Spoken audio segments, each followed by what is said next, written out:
ఇప్పుడు no cost cough syrup తో 60 రూపాయల విలువ గల ఇన్హేలర్ పూర్తిగా ఉచితం. దెబ్బకి దగ్గు జలుబు మాయం.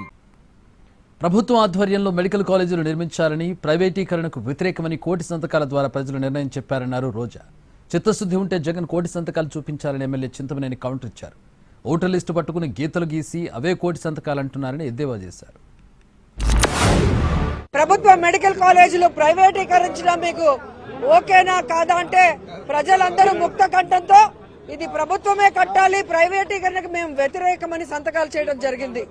కోటి సంతకాల సేకరణ అని పేరుకు మాత్రమే కోటికి పైగా 1,35,00,000 సంతకాలను ఈ రోజు మనం సేకరించగలిగామంటే ఈ ప్రభుత్వం మీద ప్రజలు ఎంత వ్యతిరేకంగా ఉన్నారు, ఈ ప్రభుత్వ మెడికల్ కాలేజీలని ప్రైవేటీకరించడాన్ని ప్రజలు ఎలా వ్యతిరేకిస్తున్నారో ఇప్పటికైనా కూటమి ప్రభుత్వం స్పష్టంగా తెలుసుకోవాలని కూడా ఈ సందర్భంగా తెలియజేసుకుంటున్నాం. నియోజకవర్గంలో మేము పెట్టామని కనుక చూపిస్తే ఇప్పుడు తక్షణమే రాజీనామా చేస్తా శాసనసభ్యుడిగా.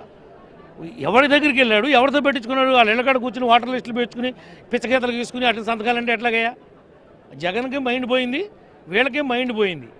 ఏ అంశం మీద ఈ ప్రభుత్వాన్ని మాట్లాడాలో వీళ్ళకి తెలియక కుక్కతోక పట్టుకుని గోదావరి ఇదినట్టుగా ఈ మెడికల్ కాలేజీ అంశం ఒకటే దొరికింది. వీళ్ళకి ఏమీ దొరకలా. మెడికల్ కాలేజీల్లో మా ముఖ్యమంత్రి గారు కానీ కూటమి కానీ ఏ రకమైనటువంటి తప్పు కానీ ఏ రకమైనటువంటి వ్యవహారాలు కానీ చేయట్లేదు.